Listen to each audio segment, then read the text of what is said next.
other things were not very common. But now, under the scope of psychology, such kind of topics have become very, very important. My presentation is on a very general very general issues, and this will create a platform for other speakers to speak on. This is a theoretical presentation. However, based on my experiences as well as researches, but I have not cited these studies or I have not referenced well. As you might see, the topic of the presentation is philosophy, religion and education. This topic is a very, I should say, hot, burning topic these days, because recently a debate between a religious scholar and a poet ended up with lots of questions about philosophy in general and logic in particular. And there were so many questions in the debate, and there are so many questions after the debate. In fact, this is an educational issue.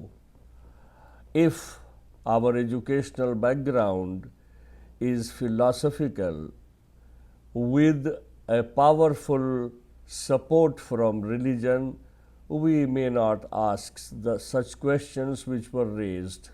But if the background is only a language or a very little literary background, then eternal issues, values, emotions, connections with the Almighty God or the Creator, or a debate between materialism and idealism, or a difference between materialism or eternal issues will definitely begin. For example, charity. Why should we give money to the poor people? I have seen lots of rich people who do not want to give even 5 rupees or 10 rupees to the beggars on the street, saying that these people are frauds, and if we give them money, they will not work in future. While the religious bindings on us is give some money, whatever is the purpose of asking, whosoever is asking. Do not say no. And there are so many poems on this. Kabir Das has said it. In religion, it has been emphasized, and in Islam, charity is part and parcel of the core faith. Now, what is philosophy? Everybody has studied it, and everybody has learned about philosophical definitions of philosophy. Be a teacher or a student or a researcher or a scholar. The first definition I am presenting, I will discuss these things in my presentation. However, the time is little for me. Philosophy is the science of knowledge. The knowledge which we were discussing in the debate, the knowledge that we always discuss in education. For example, this knowledge has been discussed in Bloom's taxonomy also. And Bloom hasn't stopped on knowledge. He also talked about skills and so many things. It means knowledge itself is not enough, because I don't want to give very simple explanations for this. For example, when we teach students or small kids, this is mango, and he learns it. Now you may say, I may say he has the knowledge of mango, but actually he doesn't have the knowledge of mango.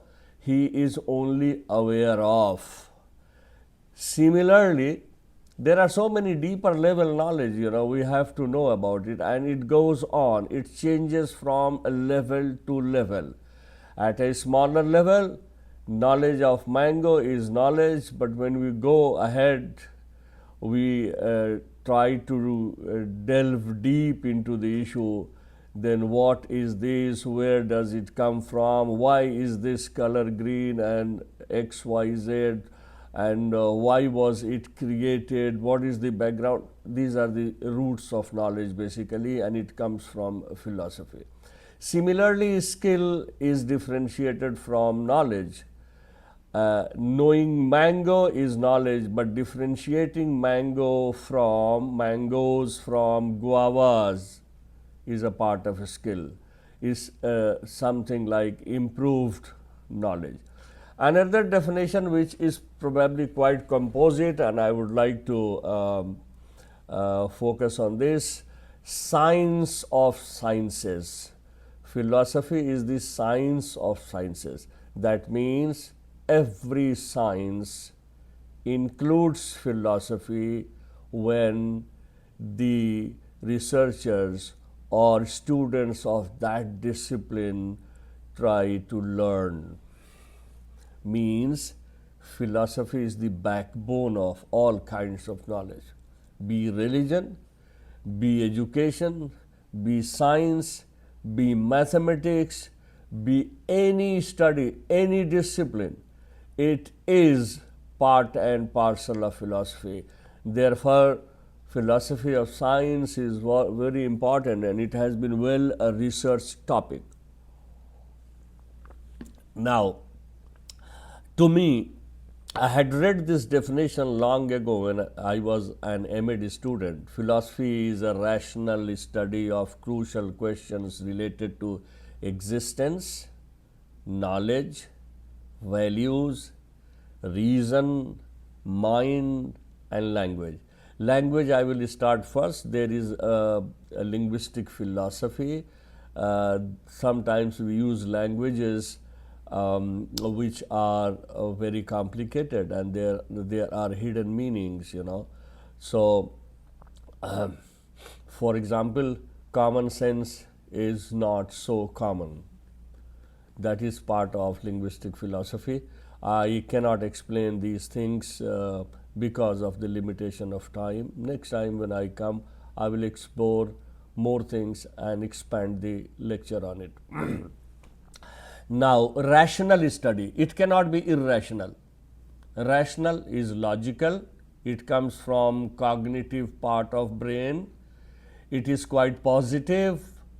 Negativity leads to positive kind of ideas, but this is not a good approach sometimes, except in statistical research we formulate null hypothesis.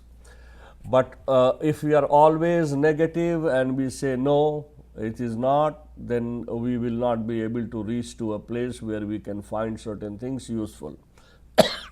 Existence of God, existence of men, existence of nature, existence of universe, existence of everything, animals, even plants, existence, and that is part of that is part of ontology. Ontology is a branch of philosophy. When we comes to knowledge, is a part of is a domain of epistemology. When we discuss values, eternal things, or something related to, this is axiology. Similarly, reasoning or mindful reasoning, I will combine all these things, this reason is related to mind, and mind and reason are related to logic. In logic, we use our mind and we discover something through reasoning. So these are very important things, but when we incorporate philosophy for learning something, your religious or cultural background becomes either a facilitator or a barrier. Those who believe, those who have a faith or belief in the existence of God or a superpower, they will incorporate, they will utilize philosophy for positive things or additional knowledge. Those who do not believe in religion, because religion is related to abstract thing and it cannot be proved in a laboratory. It is not something like hydrogen and nitrogen, which you go there, or hydrogen and oxygen, and you prove that water is composed of two things, hydrogen and oxygen. No, you cannot say 1 into 1 is equal to 1. Eternal things, abstract things cannot be rationalized like this. I am discussing certain issues. If you people, especially students, are very open-minded this time or very attentive, they can benefit themselves. So religion is related to superhuman powers. For some people, XY country is a superpower. For religious people, only God is superpower. So they do not bother about any big country or any powerful country, because they believe that the country will not be able to utilize its power unless the superpower, which is God, allows the country. So permission from Almighty, permission from the supermost power, that is God. In India, 90% people are God-fearing, and that is also good, because God-fearing people are more ethical, God-fearing people are more moral, God-fearing people are more human, I should say. For other people, reading scriptures, reading Gita, Quran, Upanishad, Ved, Ramayana, these are not very good things, waste of time. But for others, this is very important, because these things develop all-round development, all-round personality of a person. Now, I'll go ahead, because education, the most important thing of this presentation, is there. This is the definition. I don't want to discuss, because every student of education knows that education has come from Latin words, to nourish, to bring, to raise, to draw, to lead, teach and train. I will combine this. Education is all-round development of personality through teaching, learning. Teaching, learning. I am not saying only teaching, because then it will limit every development to the classroom, but learning is also very important.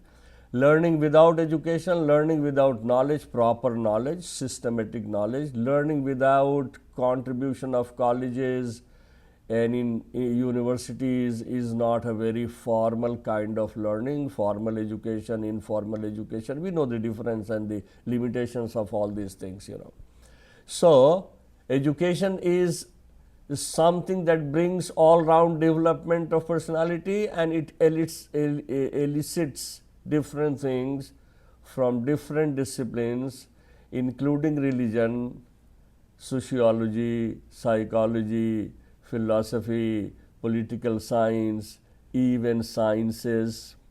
So, nowadays we call education as interdisciplinary subject.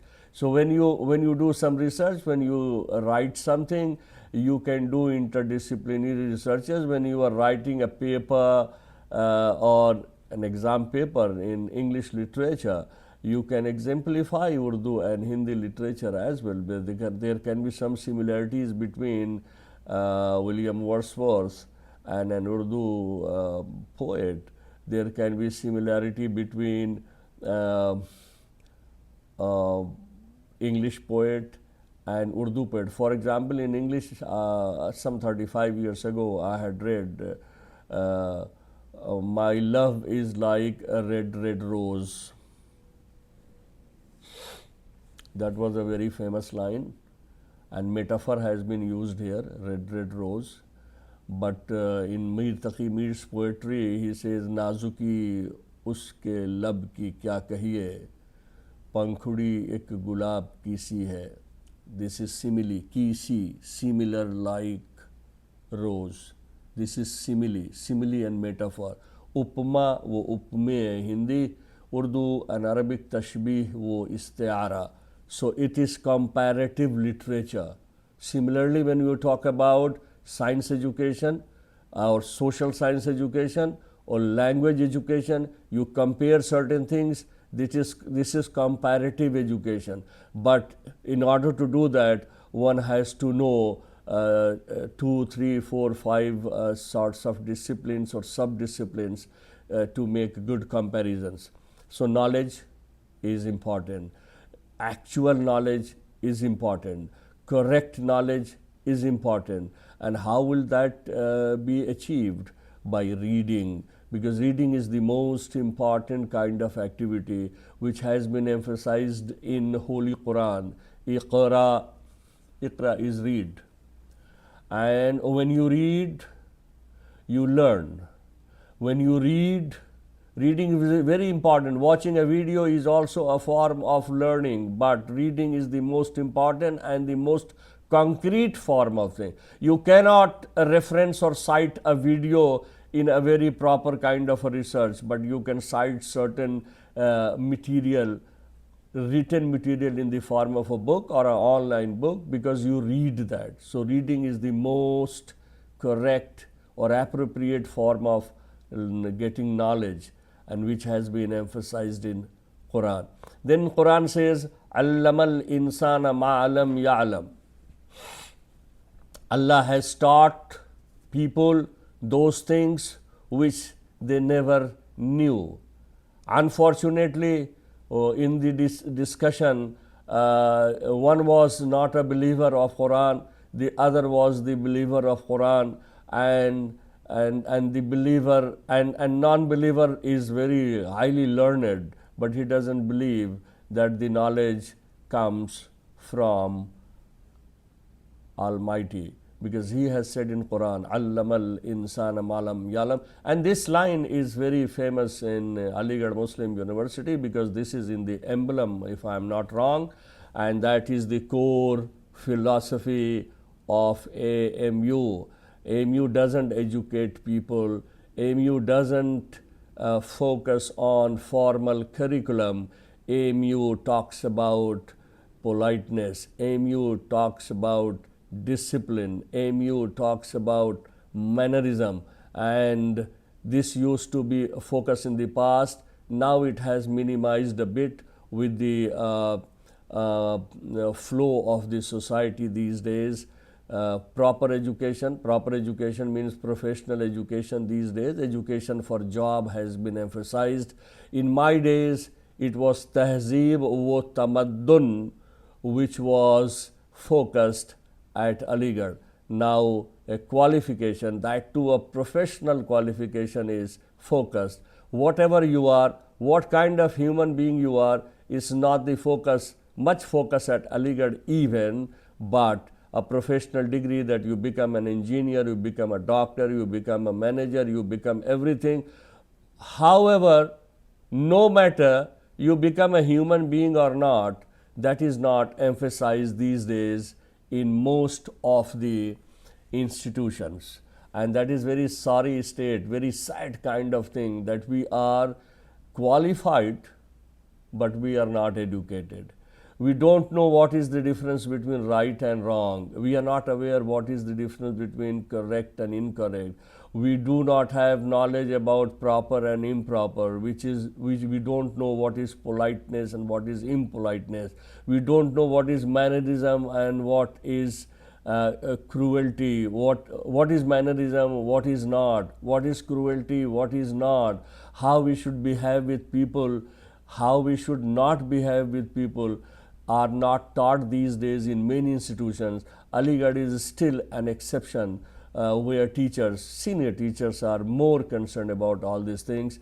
And I particularly focus in my classroom that a student, no matter how weak, how slow learner he is, but if he is polite, if he is humble, if his etiquette is noticeable, I consider him a better learner, because you can change a slow learner into a normal learner, fast learner, but you cannot easily change an impolite person into a polite person who can respect people from the heart, from the core of his heart, and he can incorporate his PhD degree or his master's degree in his real life. We may not say that he is fully developed, but he is qualified. He has some certain certificates. But if he qualifies for a human being, if he qualifies for a good Muslim, if he qualifies for a nice citizen, if he qualifies for patriotism, if he qualifies for helping humanity, if he qualifies for considering the whole as global community, if he qualifies for peace, is some of the biggest crucial questions which we can sort out from philosophy, religion, and education, because these are related to each other. Philosophy and education are two sides of the same coin, but religion is something, an angle that creates a framework which is very important for education, and the framework is moral, abstract, spiritual, metaphysical, divine, eternal, etc. In the debate, metaphysical was used, but unfortunately one of the debaters was not aware of. I was taught metaphysical poetry in Department of English AMU, and John Donne was the poet which was considered as metaphysical poet. Go and catch the falling stars. That was the line which I still remember some 37, 36 years ago I studied.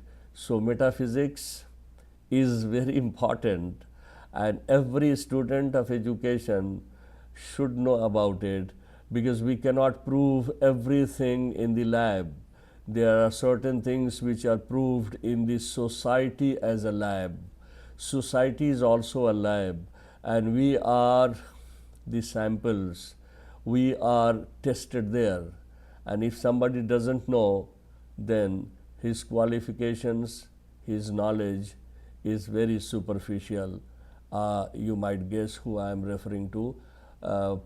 Please, for God's sake, do not get a degree in education. Take a degree in education so that you can educate people. By educating people, I mean develop the personality. By developing the personality, I mean all-round development of personality, and you cannot develop all-round development of personality unless there is philosophy and religion in that personality. Thank you very much. Thank you, Professor Mujib, for giving me such an opportunity so that I can express my philosophical ideas supported by religion and education. Thank you very much. Thank you, शुक्रिया, जजाकल्ला। And जो आपने कीमती वक्त दिया उसके लिए बहुत बहुत शुक्रिया। अब आपकी तबीयत कैसी है? Feeling now? नासाज है, लेकिन हुक्म था आपका तो आना ही था। शुक्रिया, जजाकल्ला, जजाकल्ला। Your lecture is very versatile, authentic and understandable, very nice. Thank you. Thank you very much. Thank you, शुक्रिया, जजाकल्ला। Now I would like to request the audience and participants, paper presenters, anyone want to ask any question?